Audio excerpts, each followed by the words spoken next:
Hello fellow nerds and welcome to Nerd Chat. I'm your host Steven, Nick's your studio producer in the back, and today I'm joined by Gary and Veronica Mitchell. Hi, Steven. Thank you for being with us tonight. Oh, you're welcome. We're happy to be here. Gary and Veronica are former coaches for FTC World Championship team, Team Axis. So I was wondering if you could tell us a bit about your background and what got you interested in FTC robotics. Well, the interesting thing is neither of us is an engineer by background. I have a software development background and also a professor at the University of Portland where I teach in the business school, including courses like project management. My background is finance and been a stay-home mom for a lot of years. But what got us into robotics was that our son Colin started doing FLL back in middle school. Couldn't find a team in Lake Oswego to join. So he came to us and wanted us to start a team. And so at that point we didn't know anything about robotics and we were not engineers, so we thought, well, okay, we can try to figure it out. And so we did. We started a local neighborhood team, and he called up some of his buddies in the neighborhood and kids that he played baseball with and formed a team and raised his first $100 to start the team. By the time he finished middle school, we knew he was going to continue robotics. And at that point, Gary and I talked about how he was going to go on to high school robotics, and wasn't that going to be nice because he was going to join a team and then we didn't have to coach anymore because we didn't know anything about FTC. But we quickly found out that Lake Oswego did not have an FTC team, and the FRC program that exists in the Lake Oswego area was going to conflict with some of the other activities he had going on at school. So he ended up coming back to us and saying, I think I need you guys to coach FTC. And we said, we don't know anything about FTC and we're not engineers, and this is way more complicated than I think we thought. Well, then at the FLL time. was, yeah. Yeah. But he spoke some words back to us that he'd heard from us a lot, which was, but you can learn.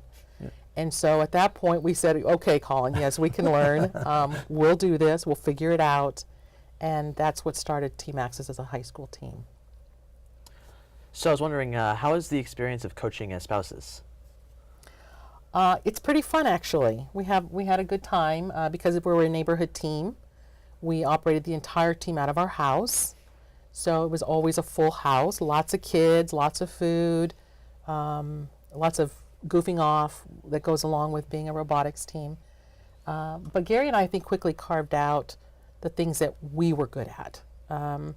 And we kind of worked with Colin and some of the team leads to figure out how best to help them. And we stepped in different areas. There were times where I would work with the engineering team to help them brainstorm better. There were times where Gary would step in with ideas on things that I was in charge of. So we kind of played off of each other. Well, and that grew out of experiences we'd had earlier in our lives. Veronica and I had a startup company, and it was a software and development and consulting company in supply chain management. And so we were used to working together and playing off each other's strengths from that. And that just kind of became the natural flow for us when we were coaching this team. So you kind of mentioned this a little bit. Do your skills complement each other? Well, they do complement each other. I think the one thing we learned from having our own business is the things that we're really good at. And there were a lot of gray areas. There was a lot of things that we didn't know. But this is one of the things that I think a lot of teams in FIRST don't take advantage of. There's a lot of materials out there for kids to use and read. We find that very few teams actually take the time to read what's out there that FIRST provides, because once we went through all of that material and had our captain go through it and all the leads go through it, it became very clear that they had to have an understanding of what they were trying to accomplish before we could even get started. Right. So the approach there was, they did a lot of reading, and they did, did they like it? No, sometimes. But in order to manage a team, in order to get it moving all in one direction, they needed to understand how to go about it. And so we did guide them in that. And that kind of carried them throughout the 4 years that they competed very, very well. And then it evolved. And it was really, really a nice thing to see in the kids. Yep. Did it help the students to be taught in different ways? Well, I think so. We have very different approaches that comes from the way we perceive the world. I'm an applied mathematician, so I see it in very precise and technical terms. Veronica's much better at the human aspect of it. And so as a result, whatever a particular problem needed most, then one of us would step in. The other thing is we would look at things like outreach or preparing for an event or even approaching the process of deciding how a robot should approach satisfying the year's challenges from different perspectives. And so I think as a result, the team really did benefit because they could take the best from both views. And what we saw is that the team members, particularly the captains and team leads, became more and more comfortable each year in driving the process themselves. And we would watch, and it would have pieces of Veronica in it, and it would have pieces of me in it in terms of the things that we'd shared with them over the years. The one thing I think that Gary's alluding to without coming right out and saying it is that they learned to plan. That was one of the most important lessons that we could teach these kids was don't head down that path until you have a plan. And then once you have a plan, then let's have a plan B. And then let's have a plan C and as many plans as you can get because the first plan isn't always going to work. The second piece to that was we pushed the kids to fail. I know, shocking, right? We're pushing them to fail. We worked really hard at getting the team to get rid of the fear that whatever their idea, solution, roadblock, whatever they were encountering, that it was okay. That no one was going to judge them for that. No one was going to penalize them for that. No one was going to yell at them for that. So the only thing that we said to them was, if you're going to fail, do it quickly, so we can jump in and figure out what you need.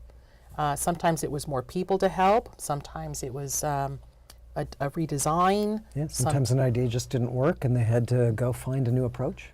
But I think very early on, that was one of the things that I think really, when we had that first orientation meeting and, the captain said, okay, so our philosophy is, we're going to fail and we got to do it quickly. Everybody's eyes just was like, what?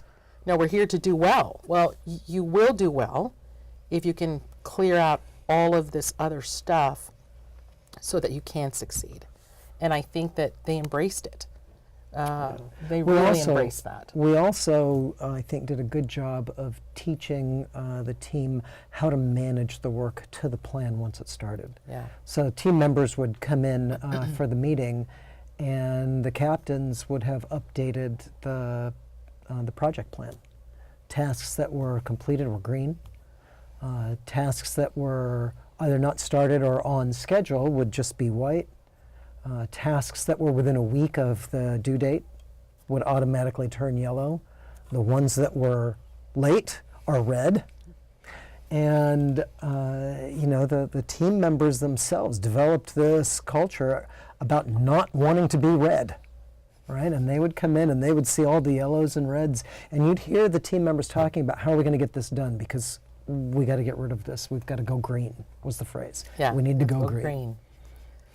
Because the really fun part, I think, was that we would sit back as coaches and watch this happen, and we never went. We tried really hard not to go to kids directly because that's the captain's job. So the hierarchy was really important in our team. So if something was falling behind, as coaches, our meeting was with the captains because that is their responsibility. And so the question was, so what's falling behind? And because training the captains was also important. You can put kids in charge of something, but you got to give them the tools and teach them how to manage, not just plan. The plan helps the team be organized, but it's it's the captains that are driving the process, but they also need training. So once they kind of got to the point where they were executing the plans pretty well, then we spent a lot of time teaching our captain. We eventually had 2 captains, eventually teaching them how to manage people and do it in a really positive way. So, you know, often you'd see one of our team members go up to another, a group. We always had two people paired up to work on a task, and he would go and say, well, I see you guys are falling a little bit behind. What can I do to help? It was always, what can we do to help you? Sometimes, you know, team members would say, I don't need any help, but you knew they were in trouble. And so at that point, you know, we would have to then guide captains, or we would have to step in an overall meeting and say, part of executing a plan is knowing when you're in trouble. And it's okay, because you rise as a team and you fall as a team. So we learn from all of it. It was also exciting when you would see the aha moments, and you'd hear team members talking about, we need to add a task to the plan for this. Or, you know what, I don't think we allowed enough time, let's update the plan. Because they now understood that all those due dates that were determining whether they were red or green were based on their estimates of how long a task was going to take. So that's kind of how the team got managed, and how, you know, we went about helping the team and what they learned. So Team Axis was a neighborhood team. Was there a reason you organized the team in that way? Yes, we tried to become a school team, but the school just didn't have any room for us. There was no facilities available where a team could go in and work and leave their stuff, and nor any budget. So at that point, we decided to stay a neighborhood team. We decided to raise our own funds. We decided that we needed to do some lobbying and try to change that. So over the 4 years that the team competed, the kids were in there lobbying for robotics at the high school. And I'm happy to report that happened a couple years ago, last year. Last year they created space. Last year they finally created some space. Teams. So it did finally happen, but not in time for us to see it come to fruition. Yeah. So I was wondering if you had any advice for teams looking to be really competitive. Okay, I'll let you go then. So from our perspective, I think Veronica will agree with this. Being competitive isn't about wanting to be competitive. Being competitive is about doing all of the hard work about learning and understanding and planning and working in a managed fashion. And if you do all those things, then kind of the natural outgrowth of that is that you become a competitive team. It's embracing the whole program and not just part of the program, which we do see a lot in the teams that we've competed against, and we see it in teams that even compete at high levels, because every piece of that program has some learning that's attached to it. And if you skip any one of those parts, you're almost cheating your kids of the experience and of the ability to learn something that they really should be learning. And so, yeah, I totally agree with that. It's you got to embrace all of it, not just the robot piece, not just the outreach piece. You got to include all of it. And it's not just from the standpoint of, well, there's connect and design and innovate and motivate, and we want to check all those boxes so that we're competitive for Inspire. It really comes down to what the team members gain by doing the work that qualifies them for Connect, and what they gain by doing the work that qualifies them for Motivate fundamentally changes who they are, right? And it changes the way they approach all of their problems, and how they organize a team, and how they work with each other, and how they approach the community. And so for us, it's really more about looking at what each one of those awards is about, and understanding that, and embracing that, and doing that, as opposed to just trying to fill out that checklist. was also wondering if you think that you could, like a team could be a world championship level team as a school affiliated team. Absolutely, absolutely. There's no question. I think that there are some advantages and disadvantages, but you can overcome both of those. If you're a school team and you're lacking in funds, or you're lacking in materials, or you're lacking in certain things, you can overcome some of that. You bet. If you're a neighborhood team, you lack some of the support that you would get if you were part of a school team, by having facilities and always, having to figure out how you're going to get kids from point A to point B because you don't have buses available, things like that. You can overcome those. It really comes down to how hard your kids want to work and how much they want to learn. Our kids got real resourceful, really resourceful. It points to a part of the engineering notebook that I think most teams maybe don't understand or embrace, and that's the strategic plan, the business plan, right? You look at your strengths, weaknesses, the opportunities you have, things that are maybe going to threaten your ability to do well, and you have to develop a plan for taking advantage of the things that you have going for you and kind of addressing those weaknesses. So if you're a school team and you have limited time to meet during the week, then you have to figure out how you make the most use of it. If you're a neighborhood team and you don't have the expertise that you might get from teachers, well, you have to go out and recruit good mentors. And That's right. It's just whatever is going to make the big difference for that team. Our team only met typically on Friday nights and Saturday mornings. That was the extent of it, because our team members were baseball players, and they were in tennis and music and swimming and dance and choir and speech and debate. And it was impractical for the group to get together any more often than Friday nights and Saturday mornings. So that meant that time really had to count each week.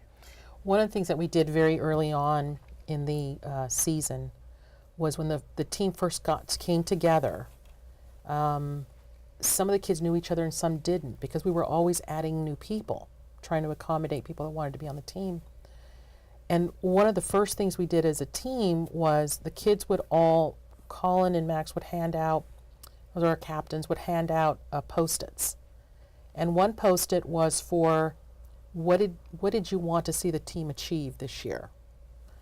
And then the second Post-it was what do you want to learn? That's what you had to list, is what is it that why did you come to this team, and what is it that you want to learn? Because matching those things up will make a more cohesive team and allow the captains to develop a plan to move forward without having kids fighting over, well, I want to be on the build team, oh, I want to do software.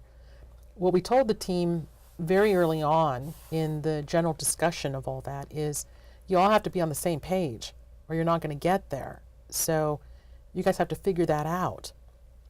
And in getting there, then you have to manage it. So they were pretty good about doing that. They knew what they wanted as a team, what they wanted to accomplish as a team, and they knew what they wanted personally.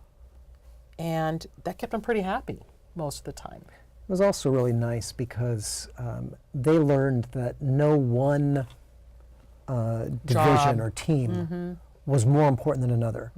The build engineers were no more or less important than the software engineers, and the business development team was no less important than the people that were working on some aspect of the robot, just because they weren't touching the robot. Because the work they did for planning and executing the tournaments or the outreach events or preparing things for the team's kind of public image were just as important in their own way as what the rest of the folks were doing to build and compete with the robot. And as they learned the task, as they learned how to build really well, we always encouraged them to try something new, because we also knew that the more they learned, the stronger they became as a team member, but could also fill in for other people, because you always have kids that are missing or can't be there. So there was also a lot of that happened. Some kids, just didn't want to move, and so that was fine, but some kids just grabbed onto the opportunity to learn something new, and they just ran with it. And that was really nice to see with the team. And we would run workshops all summer for the team on, build techniques and robot programming, and all team members were encouraged to attend, whether they were going to be part of the programming team, for example, or not. So I was also wondering if you could share a bit about a typical season and what things were done before the official season started. Well, the season kind of never ended, it seemed like, because there was always money to raise. There was, supplies to get. Our kids, stripped printers down that were going to be donated to take parts off of it. They visited local vendors that had specialty machines that they could try to use. They were out in the summer doing a lot of that work. We were really fortunate in that the team advanced to the super regionals all 4 years that it existed. So our season extended to the end of March at least every year, and the year that they went to the World Championship, we were into April. So by the time that was done, then team members were facing exams and AP exams and things like that. So we would tend to take a few weeks off after the season to allow them to finish focusing on school. But then as soon as school was out, we would ramp back up. And it was a lot of those activities that Veronica described in terms of getting donations, whether in-kind contributions, finding new mentors to fill in a gap, doing team member training, lots of outreach events. The last couple of years, the team would do multiple outreach events each week during the summer, including holding summer camps, for example, with kids with cancer. Or we did training in September, for example, for the couple of years where we were training any teams in Oregon that wanted to learn how to use the new FTC programming framework to try to help them get started. Sometimes team members would go out and talk to other teams about the engineering notebook or the ideation process. How do we get ideas for how you might want to approach your robot design for the year? So it was a really busy summer. But that summer also did a great job of cementing the relationships between the team members. And we might add members so that 50% or more of the team was new at the beginning of the summer. But by the time the challenge was released in September, it felt like a team of old friends. That was one advantage we saw of the neighborhood team, because the meetings were always at our house, and the culture was, if you're hungry, you know where the pantry and the refrigerator are, go help yourself, things like that. And so it felt like family. And I think that contributed a lot to the team members being able to work together really productively. And even when things would get tense, if they were up against a deadline or we'd be at a competition and things weren't going as well as they hoped, there would always be somebody on the team that would say, it's okay. It's fine. All we have to do is stick together and everything is going to work out. And there would always be at least one team member that would just kind of step up and do that, which was really neat to watch from our standpoint. Yeah. So Team Axis was known to focus on their outreach and community service. Was there a reason you chose to focus in this area? Well, when we first started, outreach was part of the program. And so we knew that that was part of what we had to do. It really didn't take on really a meaningful meaning, if that's a good way to say it, until we went to Worlds. And we came back having won first place for Control for Robot Intelligence. And we realized we had a platform. We realized that the team, we had people contacting the team for interviews and wanting to do stories, and we were not prepared for that. So when we came back, I think one of the first things that hit us was, gee, we weren't ready for this. And two, what are we going to do with this? And the team sat down and we met. We met with the team and we said, there's an opportunity here. We've been given a voice. a voice for FIRST, a voice for kids that don't think that they can do this, kids that are on the fence about joining a team but aren't sure that they can do it because they've never done robotics. The history of our team was always that we had a lot of kids that had never done robotics. So the team sat down and said, you're right, we could do more. Let's figure out what we're going to do. So they created a plan, and they decided to start reaching out to the local community. And what we found within just a few months, any place that they called always said, sure, we'd love to have you guys. Yes, bring your robots. Then pretty soon we were getting calls from the city, and the city was, we have this event, can you guys come down and participate? The American Cancer Society, well, we're having this jogathon, can you bring your team? We started to get calls from everywhere, and we never said no. So the outreach grew from what had happened to the team, but the team then stepped up and said, yes, we'll do all these things.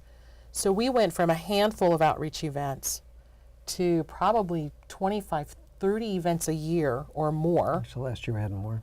Last year I think they ended up with 45, from just having the ability to reach out and to say, yes, we will fill that void for you. And the really neat thing to me was that the outreach started out mainly as STEM outreach. Mm-hmm.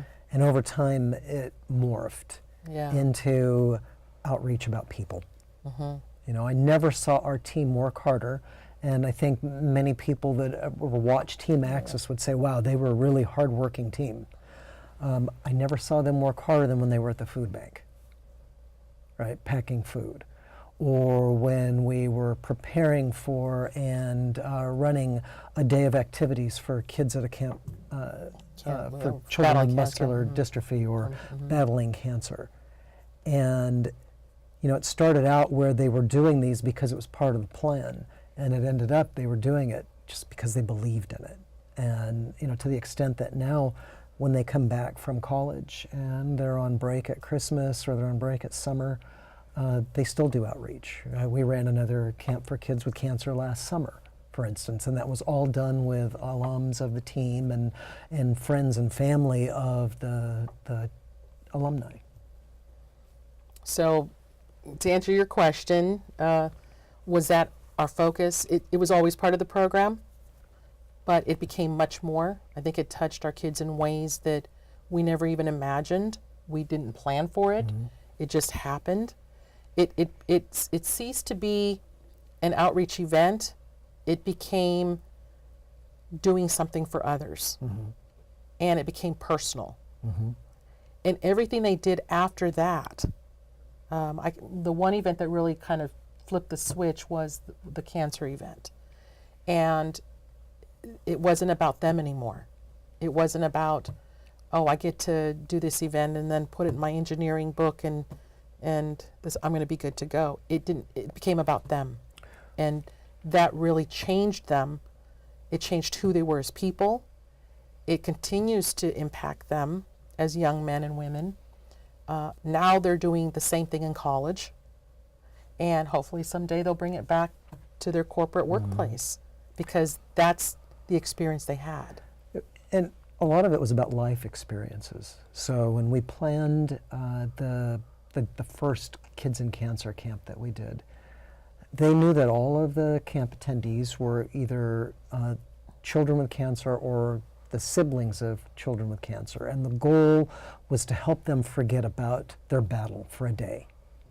And they were really focused on doing that. And we never talked about that some of those kids probably weren't going to survive. Mm-hmm. But after we'd completed the camp that day and we took the team for a meal afterwards, and I can't remember, I think it was probably Veronica who just thanked all the team members for their hard work and said how much it meant to us because some of those kids weren't going to make it, and that the team had given them something special in the middle of their battle. And we saw the realization dawn on the team members that had participated that this was no longer about robotics anymore. And I think that really was a defining moment For the team. and it got to the point where they started pushing to do even More. more outreach than we had in the past because they felt like they were making a difference. And then the type of events that were being targeted, but we still did team things. We still did reaching out to other teams that needed help. We still did things for ORTOP. We still did a lot of those kinds of events. But the team then began to focus on how do we have an impact? How can we make a bigger impact? And in the last year, they built prosthetic hands for landmine victims. And they wanted to be remembered for, you know, being a competitive team, but it became bigger than that. So when people saw our team win Motivate or win Connect, that's the piece that people don't understand, that it was bigger than that. It was about, I think, the things that FIRST tries to teach kids through the, you know, the manuals that they give you, and they say, you know, you need to do research, you need to Motivate. I think those are the kinds of experiences that teams could benefit from, that changes you to think, I can change this world. I can make a difference. And I think we were lucky as coaches to see that. And it was really it's exciting, the prosthetic hand event that Veronica mentioned. The first time the team did it was the team's final year before the team retired. And they wanted to make something that would be more lasting. So they reached out to some of my students in my area at the University of Portland and invited them to participate. So it was a joint effort, and the UP students felt so good about it that next month they're holding the third annual prosthetic hand build, that they're carrying this They're carrying the torch for that event that Team Access started on. And not only that, some of the students that have participated in this event at the University of Portland are now starting similar events within their companies. So, you know, this event that started out in, 3 years ago just with Team Access team members and some students has grown far beyond what they'd originally envisioned. And our captains still come in to be there to support these events. So they haven't let go. They're still working to make sure that they can help in any way they can to make sure these things continue and are lasting. So again, way more behind the story of just Motivate and Connect. I think there's a lot of opportunities out there. You just have to look for them. Most people would welcome most robotics teams if they're willing to do it. But like everything else that you do, you got to plan it. And the more events that you do like that and you plan them, they become easier. Easier.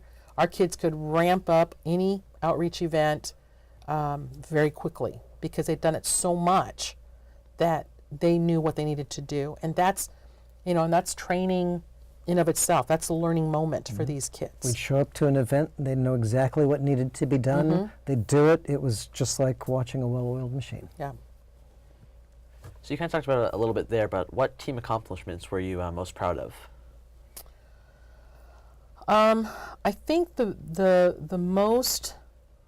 thing I'm most proud of with this team is that after the World Championship, when they were discussing where do we go from here, you can be a competitive team, but what is it that you guys want to do?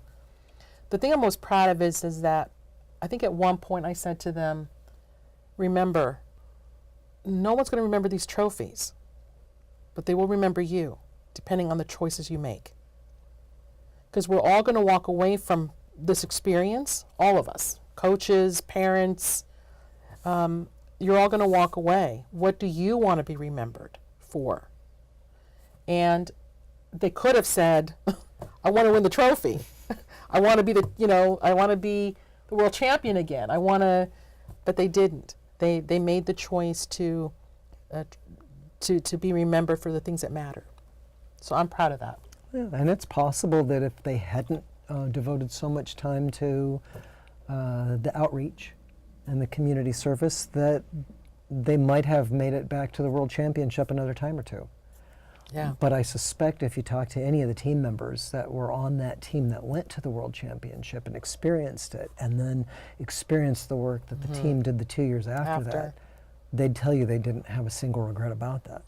And that's one of the neatest things about it.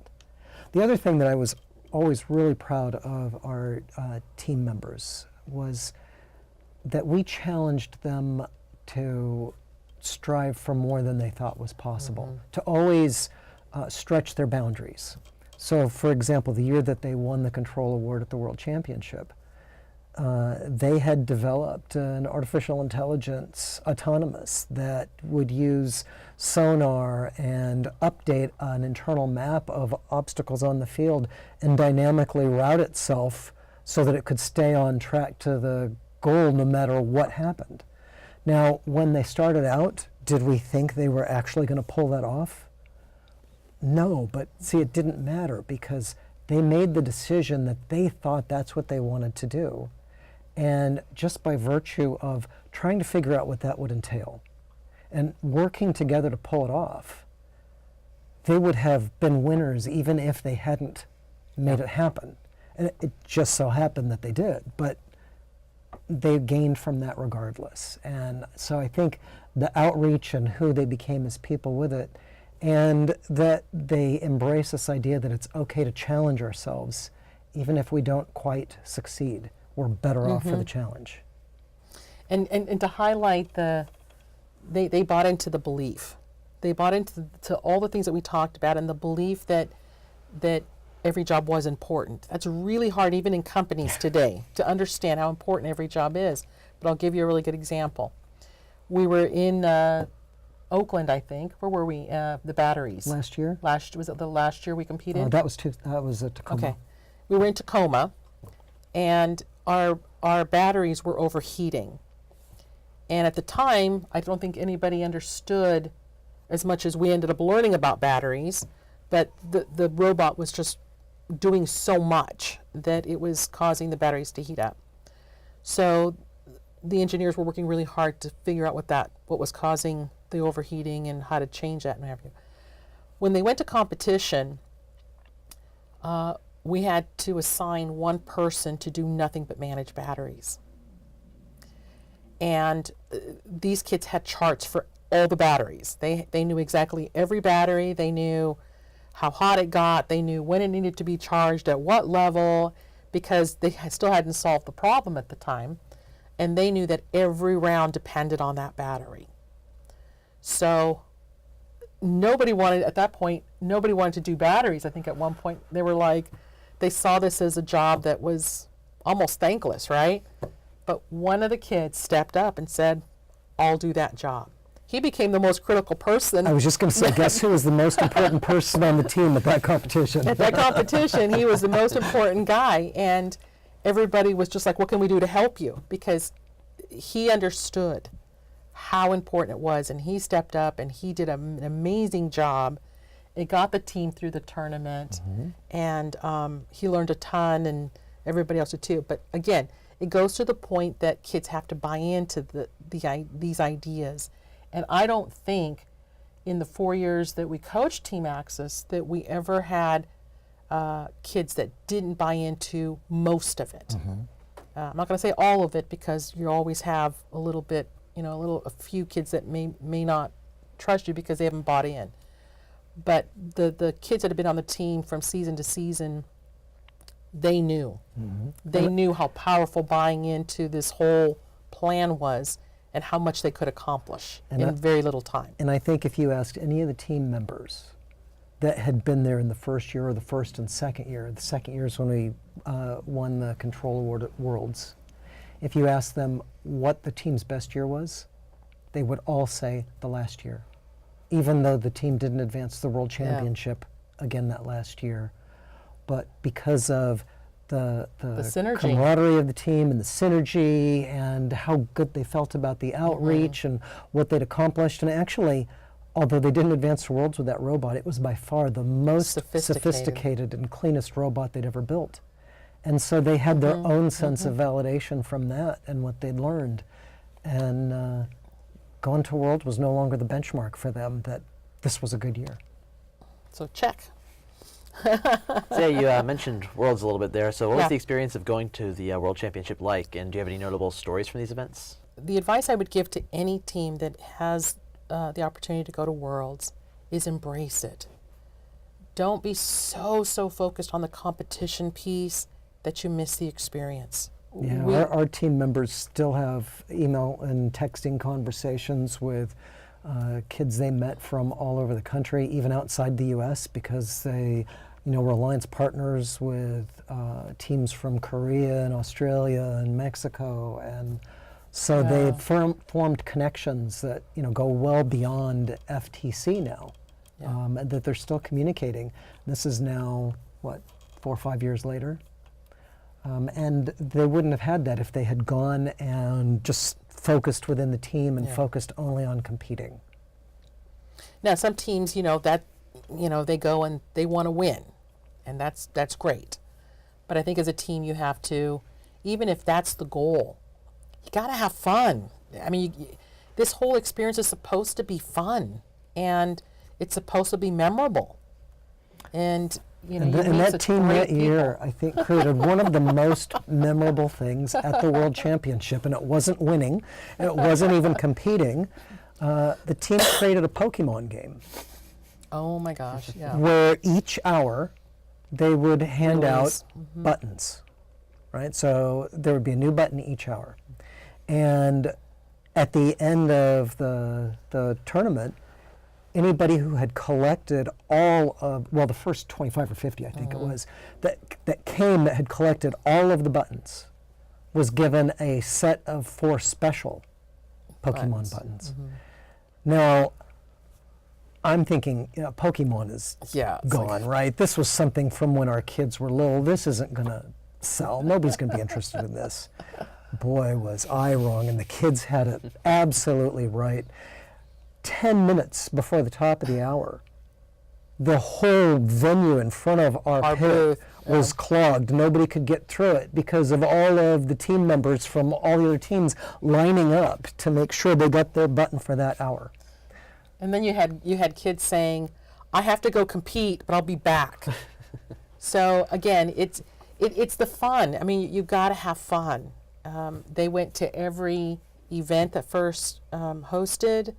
They went to all the sponsored nights. They competed in all the challenges that were given at Worlds. They did it all. And then they had a really, really good time. So I was also wondering if there's a story behind the selection of bowling shirts other than to differentiate the team. So we noticed also that TNT's kept the tradition alive. Yes. Interesting story about the shirts. You remember me saying we had no money the first year, and one of the things that we sat down, finance is my background, so one of the things that I said is we've got to figure out how we don't spend unnecessary money. The kids came up with the idea that if we got a shirt like that we wouldn't have to replace it for 4 years. They wouldn't have to keep getting new shirts, and we could just have one design, and then a new team member would come on board and we just have to buy them a new shirt. And it became a tradition. When you got handed that Team Access shirt, it was a pretty big deal. But that was the reason behind it, was because we had no money and we didn't want to have to keep buying shirts every year. So cutting cost. And that we ended up with bowling shirts specifically, that was pretty much Colin, the captain, saying, "I want bowling shirts." And that was pretty fun. Everywhere we went, it was really fun. I don't think we ever took a picture at a bowling alley with them. No, we in those shirts. We talked about it, but we never did it. But that's the story behind the shirts. And so, yes, we saw some other Oregon teams looking to do that. I'm not sure they understand why we did it. It wasn't just a look, but it was to save money. But you know what? And it did play an important role for a team. I mean, the team should have an identity, right? We want teams to be recognizable. And I'm not sure that we thought that it would have as big an impact in that Yeah. respect as it did. But I don't think there was any question that when the Team Access team members Yeah. would come in those shirts, everybody knew who they had were. just walked into the room. Yeah. And so from that perspective, it did what it was supposed to, which is it helped create a team identity. I will say this, the owner that did those shirts for us, that did all the embroidery work for us, I've been in touch with her off and on over the years, and there's more and more robotics teams getting those shirts. Back when we started, when we got ours, we were the only team, and she's like, we don't normally do these shirts for robotics teams. And I said, well, yeah, we'd like them for a robotics team. So it's clearly picked up, it's clearly caught on. I don't know, we'll see where it goes, but yeah, that was the reason for it. So I was also wondering, where are the Team Access students now, and do they still stay in touch with each other? The kids are across the country. They're everywhere. They're in all these different schools. I think we said we had 35 kids come through us in 4 years.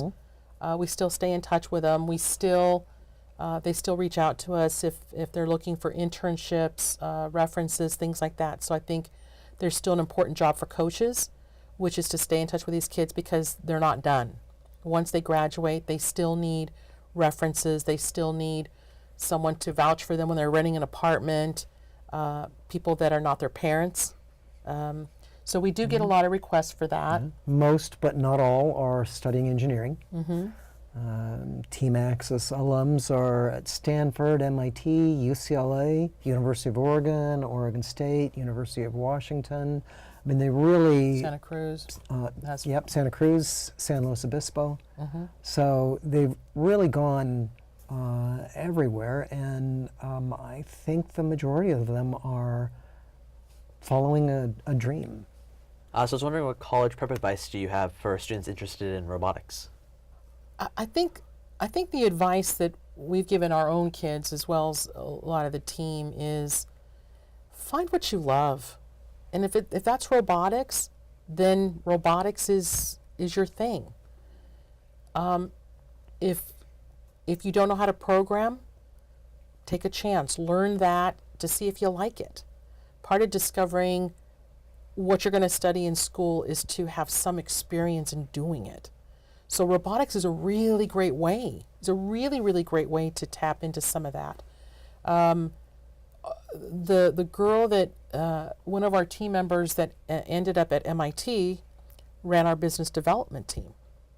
She knew coming onto our team that no, she didn't want to be a builder, and no, she didn't want to be a computer science person. She wanted to be like a business manager. There were skills she wanted to learn. So that was perfect.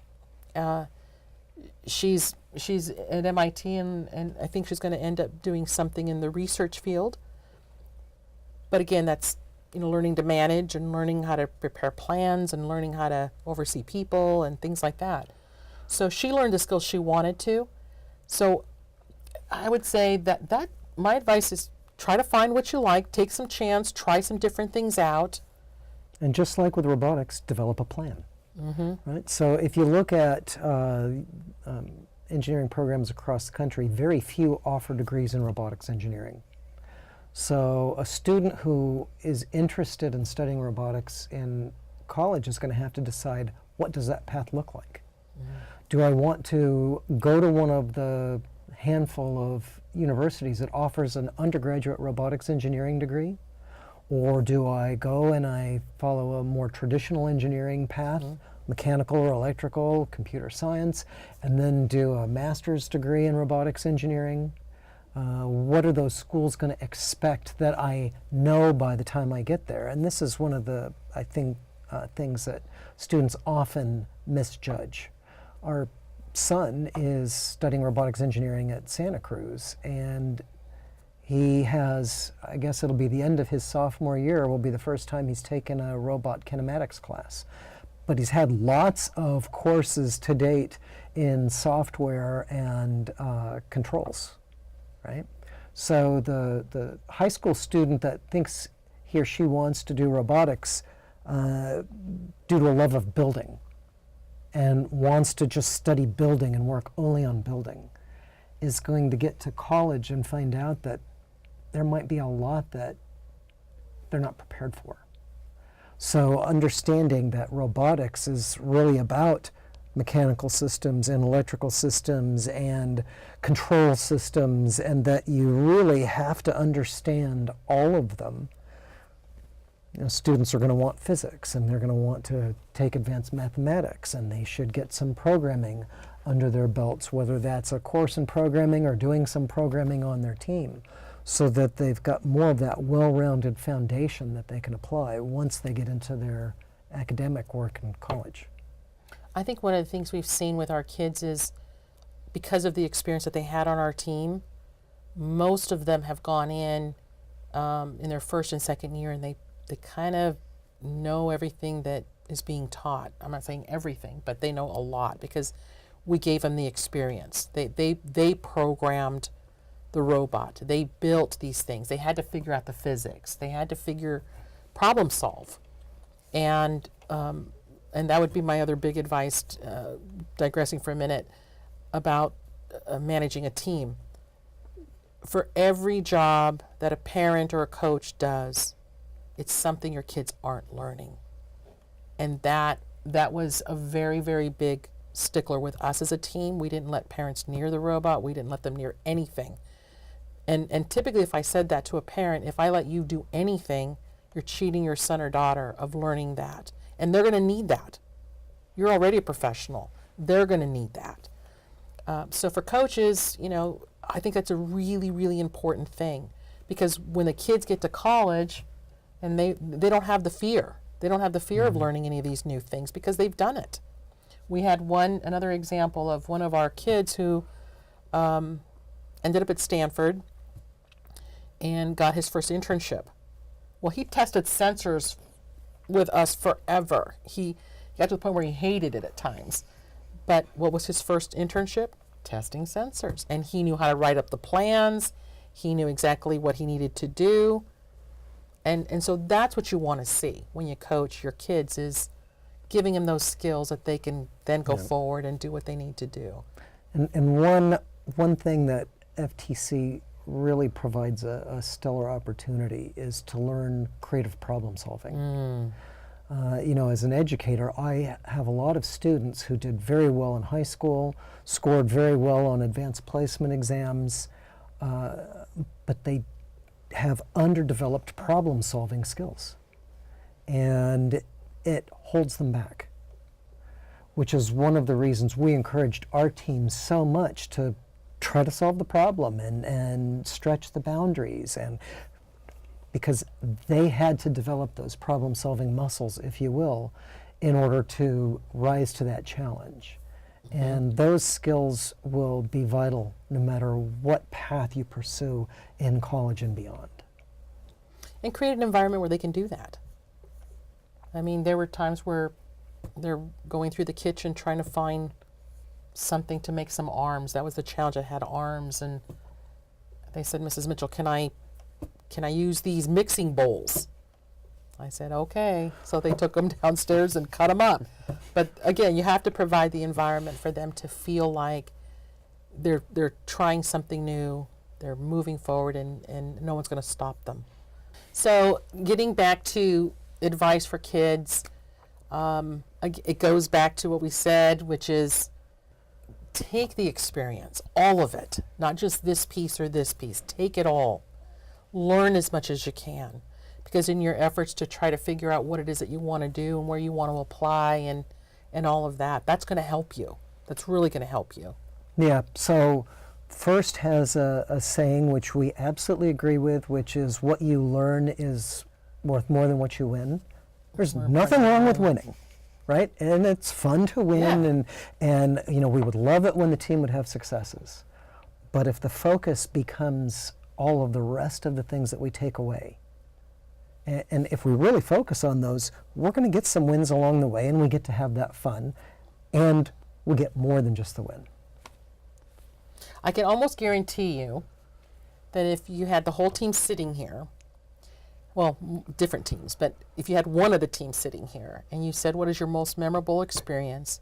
It probably wouldn't be their hardware on the stage. It probably would be a bus trip, an overnight trip, team dinners, or something else. It probably wouldn't be that trophy, because that trophy sits in a case that nobody looks at or touches anymore. The first year we went to super regionals, we flew, which was a major ordeal to get all of the robot and the parts and the equipment through TSA and on the plane and there. And so after that, the next year we started out, and the team said, if we make it to super regionals, can we take a bus trip this year? Will you guys look at help maybe chartering a bus? We said, well, if we can make the numbers work. If we can make the numbers work. So they did. They made it to super regionals, and we did the bus trip. We shared the bus with the Bazinga bots. Yep, So you can imagine that. That was part of how we made it cost effective. So it actually ended up being more affordable than flying. Yeah. And they had such a great time, and they formed lasting relationships. Yeah. And some of them are in school together. Yep. Yeah. So it's been really fun. But that would be my advice. And I don't know if you're looking for more specifics about did it help in college, or from a learning perspective, yes. Getting into college first has a lot of money out there for kids that are in robotics. Like $80 million this year. You've got it. Kids have to tap into that, because there's a lot of kids that aren't in this program, so you have an advantage to apply for some of that. And in terms of the people that can support you in that, you've got your coaches and parents and people that know you along the way, and that can certainly vouch for you to get some of that money. And we had two of our alums were accepted to Stanford. And both of them said that during their interviews with Stanford, that the interviewers seemed very focused on their experiences in robotics. And it wasn't about what they won. It was about what they learned. They did. And their experiences, and their experiences working in a team, and all these things that we can take away from the FTC experience. So I was wondering, what was one thing that you would love to see a team demonstrate this year that you haven't seen before? It's a good question. Really great question. And I would say it's a really difficult one to answer, because we could look at almost every aspect of what FTC teams are involved in doing and say, yeah, we've seen teams that have done that really well. Some that perform really well in the field, or some that do a really good job of kind of embracing the FTC culture and being inspired teams, or teams that have been really outstanding in outreach. But usually what we saw is a team that was really good at one thing. They were really good at competing, or they had a really beautiful robot design or something, because they focused on one thing. And from our experience, there's more to gain by embracing everything that the experience has to offer. That's, I think, a big thing to challenge teams with. But really opening themselves up to all of the possibilities for outreach, as we discussed earlier with the way that the Team Access team members did, and challenging themselves to really push the boundaries. Like that year the team decided to try to create an AI autonomous that could route itself, and all the things they had to learn to be able to do that. And they did mathematical proofs to show that, for instance, the routes that the robot calculated were optimal routes. And I mean, this was all learning. And if they hadn't really been open to embracing the possibilities, regardless of the outcome, they would have taken away so much less. So what we would love to see is teams really open themselves up to all that. Not focus so much on the outcome, because if they really do that, if they open themselves up and embrace, they're going to get some good outcomes. Maybe they don't go to Worlds and win, but there are good outcomes short of that. But they'll be really satisfied with what they do achieve, and they'll take things away that will last them well beyond FTC, beyond college, into their lives. Well, that's all the time we have for today. Thank you for joining us. Thank you, Stephen, for having us. Thank you for having us. I really appreciate it. And thank you for watching, and we'll see you next time.